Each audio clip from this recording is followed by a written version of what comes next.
meant. And Yeah. I think it's more than significant. I think it's absolutely central to our understanding of everything.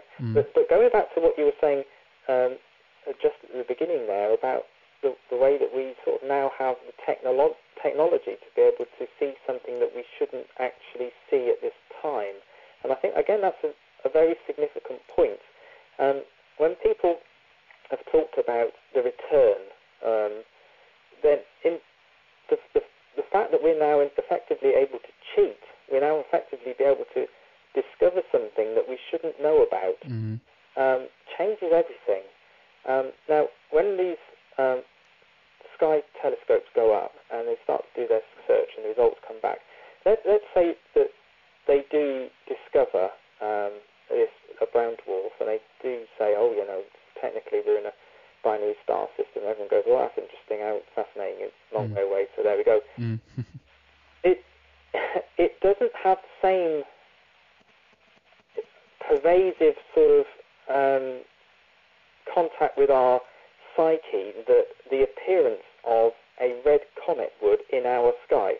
I mean, what I'm saying is, if we as a people walked out into our back gardens and looked up and saw a huge red comet in the sky, it has a massive psychological effect on us.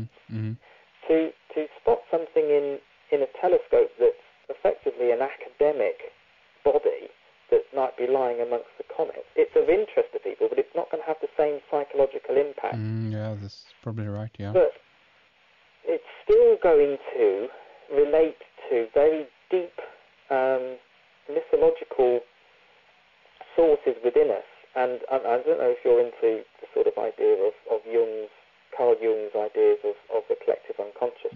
Sure, absolutely, yeah. But from my point of view, that even just seeing this thing, even just spotting it in a telescope at a very considerable distance away, it should still, for all of us, sort of open up a door within ourselves that says, yep, that's it, that's the thing.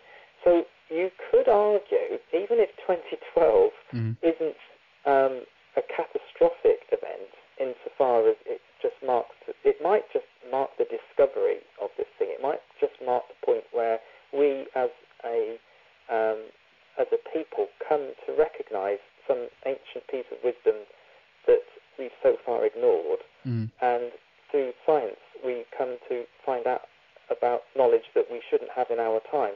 And in essence, you could argue that just that sort of change of thinking is enough to say, we're starting again. This is something new, because we as a people mark this as being the start of a new age of understanding of our place in the cosmos.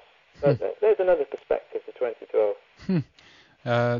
That's a beautiful point, and I totally agree. And I think that is the main idea actually behind 2012 in a way, and the significance behind a theory of the kind that you bring forward here, that this is more about kind of an inner transformation than something external, that this is a cataclysm or this will upset everything, or in that sense I totally agree with that. And hey, Andy, I think that is kind of a great place actually to round things off for this time. I've enjoyed this very much. It's been a pleasure to have you on the program. But before we finish off here, tell people again about your website and how they can get your book. Yeah, my website's called the Dark Star Theory, and it's easy to find through any search engine, particularly Google. If you just go on Google and type in Andy Lloyd or Dark Star Theory, and you'll find it fairly easy. It's been on the web for a long time. But if you want the web address, just to type it in front of you now, it's www.darkstar, that's all one word, 1, that's the number 1, and then .co.uk, and that will take you straight there as well.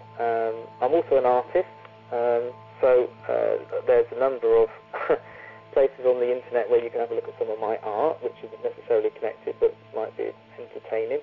Yeah. My book, which is simply called The Dark Star, published by Timeless Voyager Press in California, and it's available through Amazon.com.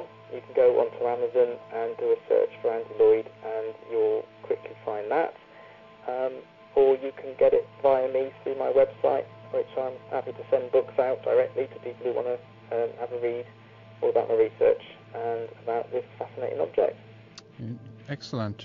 But by the way, just before we get things finish off here, are you working on any new material now, or just continuing following up on all the latest scientific research that is coming out about this? Well, I keep abreast of developments, and I keep my readership abreast of developments by posting stuff onto the website every so often when it comes out. But it tends to be irregular, and I don't write for the sake of writing. If I have something to put out, then I'll put it out. And so if something appears in the scientific field of interest, then I put it up onto the website. But my main interest at the moment is to sort of talk about this with people and put the idea out there. Yeah. And I haven't actually got another book in the wings particularly at the moment. But as I discuss the idea with people like yourself and other people who write to me via email, it's always getting my brain ticking over, and like the idea that you're presenting with the Hopi thing, that's something I want to go and have a look at. And the way that we share knowledge and the way we share ideas and throw ideas backwards and forwards between ourselves, it's the way that books are formulated and the way that ideas come forward. So I remain active in the field. I'm always thinking about all this stuff, and you never say never. There's always a possibility that another book will come out at some point. Excellent, yeah, and thanks for putting it out there. Keep up the superb job again, Andy. Thank you so much for coming on. This has been a pleasure. It's a pleasure for me. Thanks very much indeed. Thank you. By your hesitation, by all degrees that you will see, I will causing quite a sensation. So publication will need motivation. Your mother says it's okay outside the subway station. You're taking off your stripes, even your knees are nice. I'll tease you with a knife until you're screaming for your life. I think so too. And you surrender? Can I spend you up? You're my illegal tender. It takes a lover. It takes a lover. It takes a lover that would love me like no other. It takes a lover. It takes a lover. It takes a lover that knows I love her like no other. Well, it's a minor altercation, despite your hesitation. And apart the contrary, and pending accusation. Cinematography that you're well and happy to see. The same that stars you and your girl alone on top of me. I looked into your eyes and pushed your